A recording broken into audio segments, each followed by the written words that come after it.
Oh, eyeballs. Speaking of which, Liam Shardlow made these. Where's the other one? Well, the eyes existed, and he kind of attached all the red stuff and painted them more. Jojo is like if I'd been given the power to dress and design every man in the universe. My memory's so bad that if you put one like it doesn't matter. Anyway, you put the same one on over and over again. He's a walking teddy bear, and he's got a cotton wool brain. He doesn't remember anything. No. Yeah, he's cute. I'm coming to the end of this one, so someone give me a subject. Shrek. You're obsessed. Okay. Alright, I'll try and fit Shrek in somehow. Lily, I don't like the look of that cloud. Bob. What cloud? What are you on about, you massive pranny? Lily, why are you always so rude? Look out the window. Bob, oh my god, what's that cloud doing? Lily, it's coming towards us. And is it me, or is it shaped like Shrek? Bob, go out there and do something. Lily, why me? Bob, you saw it first. Lily, so? I didn't make it. The Shrek cloud floats through the window and smothers the pair. Lily, if you hadn't argued with me, we'd have got away by now. Bob, sarcastically, the irony. End. Okay, I've made a special lavatorium sign because that's where I'm going now. To the lavatorium. And I'll be back in 2 minutes. Okay.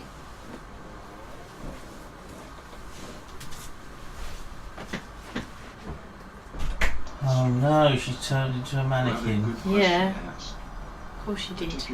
That's what happens in the Twilight Zone. That's what happens in the Twilight. If you're not careful. Hello, Matt. Yes, I can hear you, Clem Fandango. Bo's here, Bo Chapel. This is a title that Weaving gave me, and it's The Little Boy and the Easter Hen. It doesn't actually have anything to do with Easter, I've just realised, but, you know, it's set around Easter there. In a village far, far away was a little boy who no one really liked because he was very pedantic. I've got to itch my shoulder, said Mary. You mean scratch. Whatever, said Mary, and walked off, scowling. The boy was alone again. I made cheese sandwiches, his mother called. I think you'll find it's cheese substitute. Fine, his mother replied. That afternoon, on a long walk, the boy stumbled upon a sleeping hen. You're not supposed to be here, he said, going to pick it up. I think you'll find I'm not technically one of the hens from your village. I think you'll find it's not my village, I just live there. I think we've established that. The boy looked at the hen looked at the boy, and they became best friends. Not that I can see that they would be best friends, they would probably annoy each other, but there we go. That's the story for Weaven. Weaven says, I remember renting Little Shop of Horrors from that smelly video shop in Braintree. We used to go to that smelly video shop as well. Lucy says, I had sex watching Little Shop and forced the guy to watch the dentist scene when it even though we were still doing it. I refused to let anyone miss it. Okay, what was the next suggestion? Something like tap failures. Geeta sat up sharply. How did I get here? There was a groan from across the room. Who are you, and why did you bring me here? Geeta squinted. She saw a man in the shadows of the concrete room. Something covered his face. It was a tattoo. As her eyes adjusted, she made out a Union Jack flag smearing his features. Geeta froze. "Do you have a tattoo?" barked a voice from behind. She turned to see a shirtless man with the image of Anne Widdecombe on his chest. "Why have you got Anne Widdecombe on your chest?" The man rolled his eyes. "It's not Anne Widdecombe. I brought a picture of my mum and they did this." That's brilliant. "That's why we're here. This is the bin of bad tattoos." Geeta stroked her wrist, automatically covering the Sanskrit that was supposed to read "live, laugh, love," but instead said something about jellyfish. This was her home now, the bin of bad tattoos. Very good. Thanks. Genie Kid, the small fish girl, king of jungle cats, John Smith's girlfriend, lots and lots of dogs. Is this like story suggestions? Me and Bill are talking Bitcoin. Are you even talking like now? Yeah, we was messaging, yeah. I feel so left out. I feel like you're having an affair. It was unusual, to say the least, seeing the fish head girl float through the town, especially when she opened her mouth and bubbles drifted out. Inside those bubbles were images of the future. Sometimes they were good, sometimes bad, depending on if you'd been good that day. Miffy bumped into Fishhead Girl on a shopping trip. "Sorry," she said, and the girl opened her mouth. Inside the bubble she produced was Miffy, but older. She was on Santa's back as he crawled on all fours, and she was yelling at him to go faster. "Weird," said Miffy, and went to find her parents. The end. John Smith's girlfriend, Susan, was weird.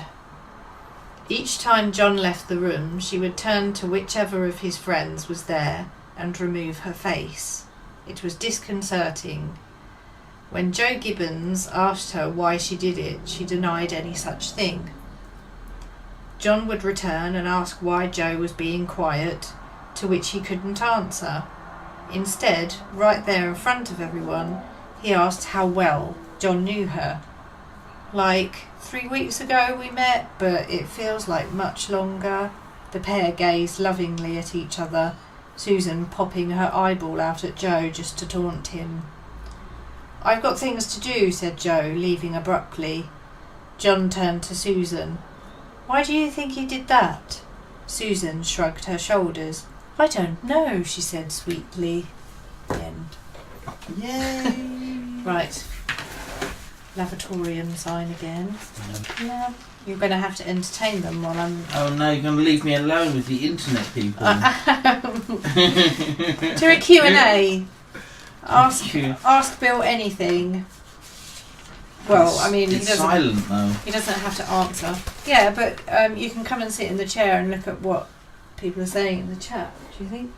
I could do. Yes. Yeah, go on. That'd be cute. That's come not on. a problem. Come on, you're much more entertaining than I am. What do you mean? You're very entertaining. Okay. Magnum PI discuss.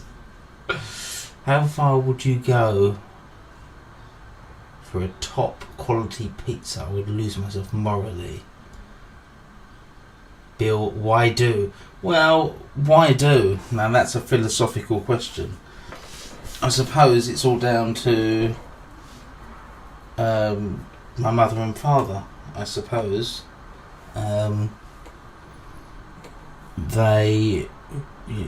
Their genes combined and created me. I suppose that answers why do. Luciana Williams. Or cookie dough ice cream. Want both. Cookie dough pizza, yeah. Oh, I don't know about cookie dough, but no, just separate, I think.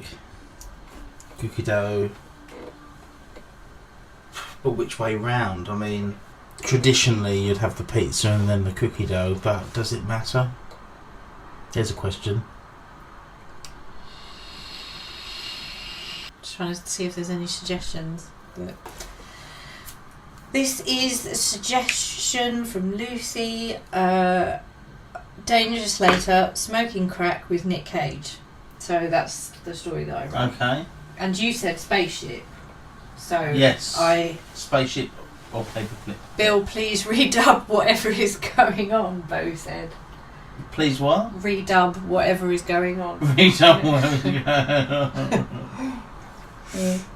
on. Okay, so this is the Danger Slater story. Takeoff arrived all too soon. Danger was terrified, so terrified he thought his heart would explode. Relax, a voice commanded. Have some of this. Why did he have to be sent on a mission to Mars with Nicolas Cage? I don't want any of your crack, Danger yelled. The spaceship took off and the pair fell back, their food supplies almost landing on top of them. Several hours later, Nicholas still wouldn't shut up. He'd been smoking crack the whole time, never having a moment's rest. Danger knew that if he was to cope with the stream of nonsense spewing from his mouth, he'd have to join in. They smoked for days, forgetting about the food supply. The pair entered a new reality together, one of talking without listening, one with no earth, one with no sleep. After 6 days, Danger wondered where he was and why they were there. After 18 days, he wondered who he was. The door opened and Danger wondered if they would explode in the alien air, but Nicholas had gotten to a really good bit in his story about his crazy friend Joe, and he didn't much care. He also didn't care that the Martians took one look at them, shook their heads, and sent them back to Earth. He got to hear the crazy Joe story, and that's what mattered. Yeah, that was brilliant. Thanks. I was quite pleased with that one. Yeah, it was good. I think when you inject a real person like Nicolas Cage into a story, And it Danger. and Danger, Yeah. but someone like Nicolas Cage, who Is a celebrity. is a celebrity, it automatically gives it an extra layer of like humour. Yeah. It's like that disorder that everyone, loads of successful people have, where Yeah. they, Imposter syndrome. yeah, bang on the money.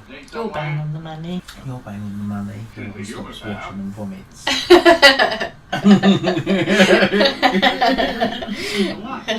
Takes all their money back. Yeah. Funds just go, As stream ends up on the news, like the mass distress that it causes from Yeah. all the it's all vomiting. pixelated and them weird voices are. Yeah. Weird. And it's they sell the original version of it on the dark web. Yeah, on Silk Road. Yeah. Parents are up in arms. Yeah. They have like assemblies in schools. The flowers are getting quite moody, said Mindy. I don't know if you've noticed. Sanjay had.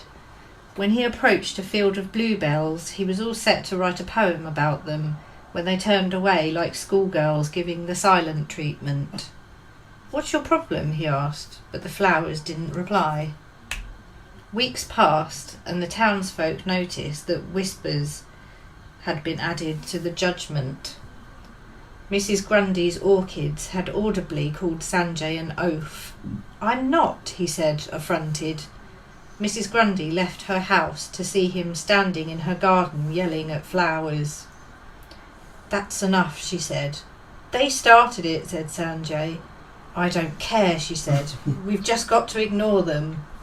Sanjay didn't agree and grabbed a handful of them, pulling them up from the roots. No. See?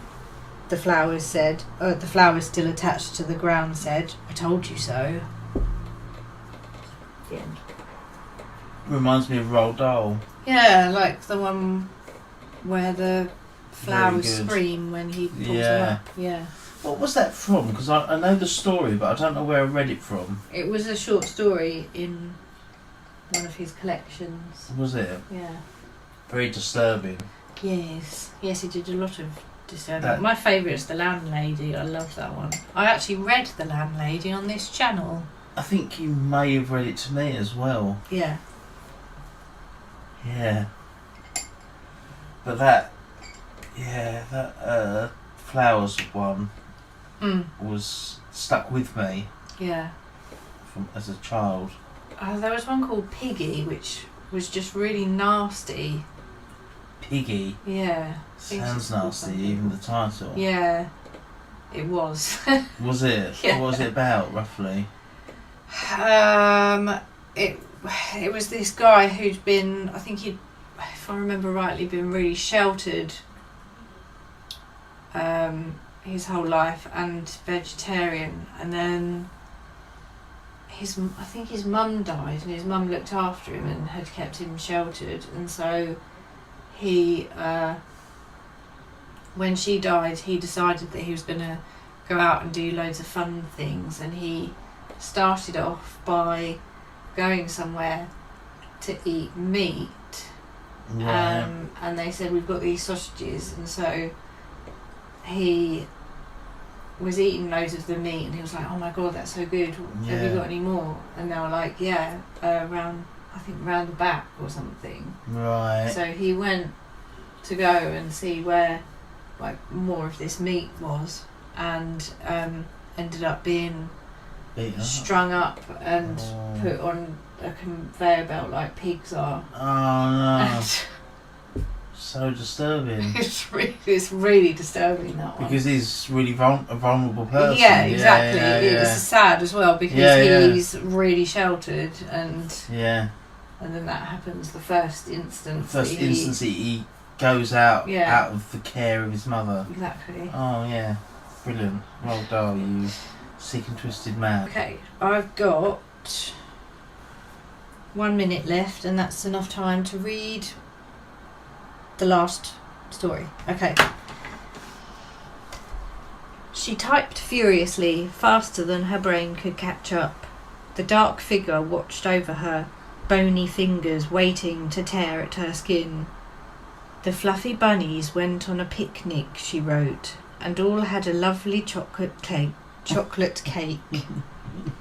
Her fingers spasmed when she couldn't immediately think of the next sentence. The bones clattered nearby, and she knew the thing was crawling closer. She eyed the pile of children's books she'd been forced to write over the last few months. The fluffy bunnies went skipping through fields together, dancing and singing. That's right, the thing croaked from the depths of its ribcage. You write about those little bunnies. That's very good. That's very good. Okay, that's the last one. I'm finished. Well done, Dolly. Well done, everyone, for donating. Yeah, thanks everyone. I'm very appreciative, and so are they. So yeah, that's it. Good night. I'm going to carry on watching The Twilight Zone with my bear. Yay! Bye bye. Bye bye, everyone.